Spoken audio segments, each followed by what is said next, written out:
بسم اللہ الرحمن الرحیم۔ سیرت نبی صلی اللہ علیہ وآلہ وسلم کے حوالے سے خصوصی پروگرام سیرت النبی صلی اللہ علیہ وآلہ وسلم کے رنگ کے ساتھ میں ہوں محمد عمر، اور ہمارے ساتھ ان نشستوں میں موجود ہوتے ہیں پروفیسر ڈاکٹر اکرم چودھری صاحب، اور ان کے ساتھ ہماری بڑی زبردست گفتگو سیرت کے ان پہلوؤں کے حوالے سے، خاص کر جو درسی کتب میں ہمیں نہیں ملتے، اور بالعموم بہت ساری ایسی بیانات میں بھی ہمیں ان کا تذکرہ سننے کو نہیں ملتا۔ تو آج کی اس نشست میں بھی ڈاکٹر صاحب کے ساتھ ہم ایسے ہی گفتگو کریں گے۔ ڈاکٹر صاحب، اسلام کے بارے میں ایک تعصب پایا جاتا ہے کہ اسلام تلوار کے زور پر پھیلا، اور بہت سارے لوگ اس پر دفاع بھی کرتے ہیں، حق میں بھی بات کرتے ہیں، اور پھر ساتھ ساتھ یہ بھی بتائیے گا کہ رسول اللہ صلی اللہ علیہ وآلہ وسلم نے ریاست مدینہ کے دفاع کے لیے کیا اقدامات کیے؟ بسم اللہ الرحمن الرحیم۔ ناظرین اور سامعین گرامی، college for women university Lahore کا سیرت رنگ کا آج چھٹا لیکچر پیش ہے، اور اس میں ہم کوشش کریں گے کہ رسول اللہ صلی اللہ علیہ وسلم نے نوزائیدہ ریاست مدینہ کے دفاع کے لیے آپ نے کیا کیا اقدامات کیے۔ ناظرین گرامی، اس وقت ماحول یہ تھا کہ آپ رسول اللہ صلی اللہ علیہ وسلم جب مدینہ میں آئے تو مدینہ میں ایک شخص عبداللہ بن ابی تھا، وہ مسلمانوں کی طاقت کے سامنے کھڑا تو نہیں ہو سکا۔ آپ کے مدینہ تشریف لانے سے پہلے اس نے یہ اہتمام کر لیا تھا کہ مدینہ کے سارے لوگ مجھ کو بادشاہ قرار دے دیں، اور میری بادشاہت میں یہ پھر ایک یثرب کی ریاست بنے۔ اس کا یہ خواب مسلمانوں کے ہجرت کرنے کے سبب شرمندہ تعبیر نہ ہوا۔ پھر اس نے مکہ کے مشرکوں کے ساتھ مل کے سازشیں شروع کر دیں، اور مشرکین مکہ کا خیال یہ تھا کہ وہاں یہودی اور عبداللہ بن ابی مسلمانوں کے پاؤں نہ لگنے دیں، زمین پہ ان کے پاؤں نہ جمنے دیں، اور ہم ان کے اوپر حملہ کر دیں، اور اس طرح پھر محمد صلی اللہ علیہ وسلم کو خاکم بدہن آپ کو مدینہ بھی چھوڑنا پڑے۔ آپ صلی اللہ علیہ وسلم ان خطرات سے بخوبی آگاہ تھے۔ ایک تو آپ نے یہ کام کیا، جو میثاق مدینہ آپ نے 44 قبائل سے، جو سگنیٹریز سے، جو ان کے مشورے سے تیار کیا، اس میں ایک کلاس یہ تھی، اگر ان 44 طبقوں میں سے کسی ایک کے خلاف بھی تعدی یا حملہ ہوگا، یہ سب کے خلاف سمجھا جائے گا، اور یہ 44 کے 44 قبائل مل کے اس کا دفاع کریں گے۔ گویا اس طرح آپ نے ایک مسلمانوں کے لیے بھی اور نوزائیدہ اسلامی ریاست کے لیے بھی ایک سیکیورٹی اور ایک تحفظ مہیا کر دیا۔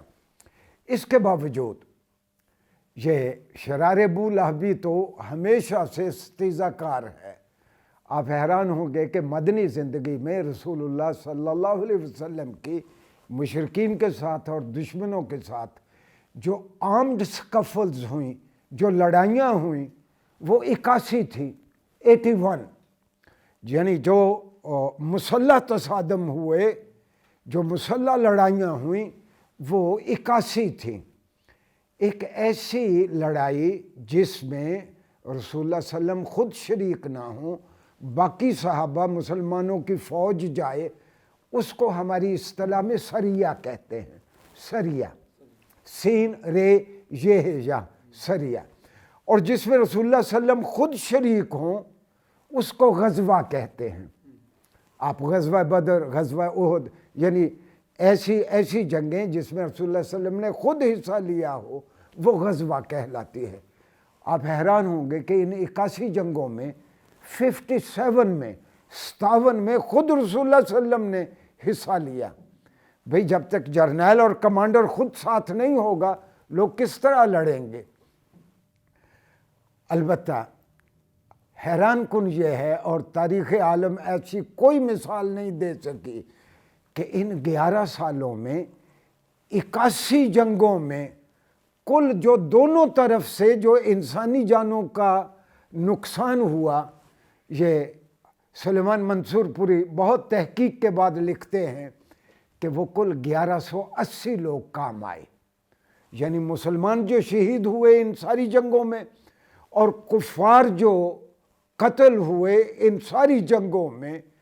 اور آپ کو پتہ ہے کہ اب امریکہ حملہ کرتا ہے، پتہ چلتا ہے کہ عراق میں 5 لاکھ بچے مار دیے، فلاں جگہ پہ افغانستان میں اتنے لوگ مر گئے، پاکستان میں دہشت گردوں نے 70,000 جانیں لے لیں.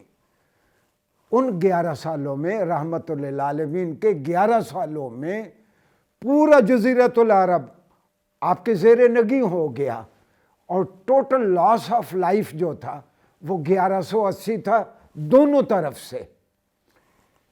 ایسا نقشہ اس کے بعد تاریخ نے کبھی نہیں دیکھا. یہ رسول اللہ صلی اللہ علیہ وسلم کا ایک اور چیز جو رسول اللہ صلی اللہ علیہ وسلم نے جس کا اہتمام کیا، جب آپ جنگ کے لیے مسلمان جاتے تو لوگ اسلحہ بند ہو کے جہاد کے لیے چلے جاتے. اگر وہ فتح یاب ہوتے تو ان کو مال غنیمت ملتا، اگر وہ شہادت سے سرفراز ہوتے تو اللہ کے یہاں ان کو بڑا مقام ملتا. یہ خطرہ اپنی جگہ پہ موجود تھا کہ یہود سازش کر کے کسی دشمن کو کہیں کہ جب مسلمان کوئی فوج مدینہ سے باہر ہو آپ حملہ کر کے مدینہ پہ قبضہ کر لیں. تو رسول اللہ صلی اللہ علیہ وسلم نے اس کا اہتمام یہ کیا کہ کچھ لوگوں کو آپ مدینہ میں چھوڑ جاتے مدینہ کا تحفظ کرنے کے لیے. گویا ہم اس کو آج کی اصطلاح میں ہم اس کو ریزرو فوج کہہ سکتے ہیں. ڈاکٹر حمید اللہ کی تحقیق یہ ہے کہ یہ جو ریزرو فوج مدینہ میں رہتی، جب مسلمانوں کی فوج مدینہ سے باہر ہوتی، اس ریزرو فوج کو بھی افزانہ دیا جاتا تھا. یعنی وہ مال غنیمت سے تو محروم رہے کیونکہ وہ جنگ کے لیے نہیں گئے، جو مدینہ میں مدینہ کی حفاظت کے لیے رہ گئے، ان کو اس ریزرو فوج کو بھی باقاعدہ افزانہ دیا جاتا تھا. یہ رسول اللہ صلی اللہ علیہ وسلم کا ایک طریقہ تھا مدینہ کو محفوظ رکھنے کا کہ جب مسلمانوں کی فوجیں وہاں نہ ہوں مدینہ محفوظ رہے. رسول اللہ صلی اللہ علیہ وسلم فرماتے ہیں کہ اصل جنگ تو وہ ہے جو آپ اپنے ساتھ لڑتے ہیں، اپنے نفس کے ساتھ لڑتے ہیں. ایک غزوے سے رسول اللہ صلی اللہ علیہ وسلم اپنی فوج کے ساتھ واپس مدینہ میں آئے.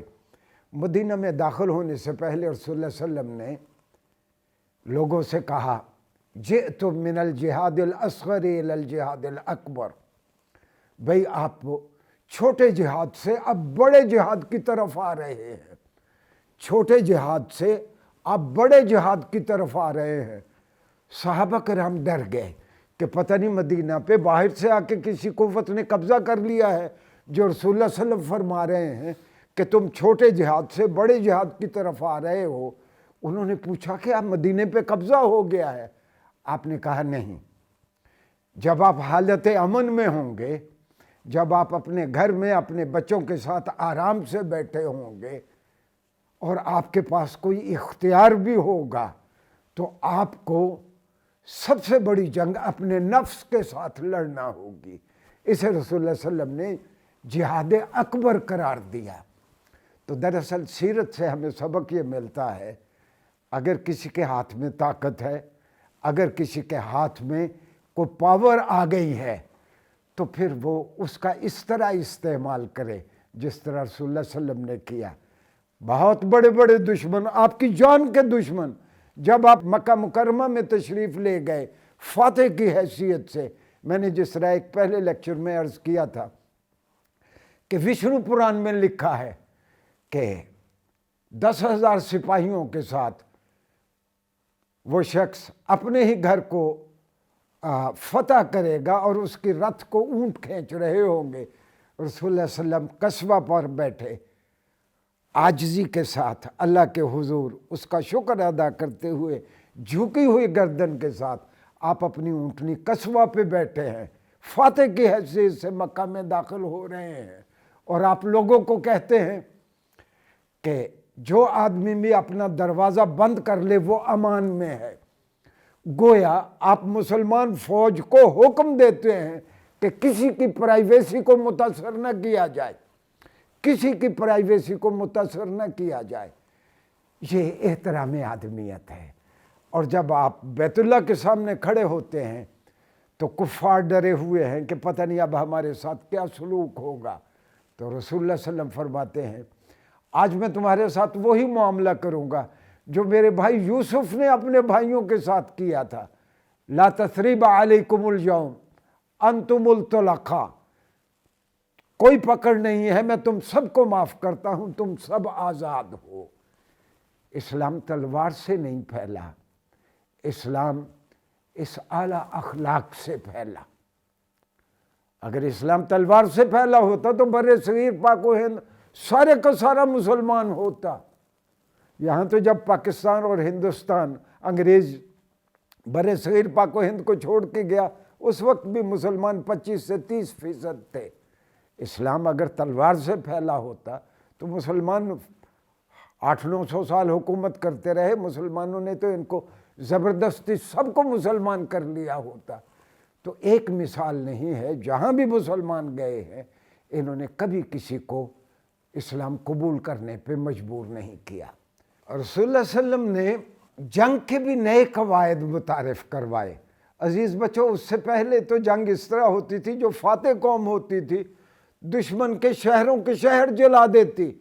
رسول اللہ صلی اللہ علیہ وسلم صحابہ سے فرماتے تھے کہ جس علاقے میں جاؤ دشمن کے جانور ذبح مت کرو، دشمن کے درخت مت کاٹو، ان کی فصلوں کو آگ مت لگاؤ، عورتوں پہ ہاتھ مت اٹھاؤ، ان کے بوڑھے لوگوں پہ ہاتھ مت اٹھاؤ، صرف ان لوگوں کے ساتھ جنگ کرو جو اسلحہ بند ہو کے آپ کے سامنے جنگ کے لیے آئیں. اور پھر تاریخ عالم نے یہ منظر بھی دیکھے. حضرت خالد بن ولید رضی اللہ عنہ، جن کو آپ نے اللہ کی تلوار سیف اللہ کا خطاب دیا، وہ ایک علاقے کو فتح کرتے ہیں.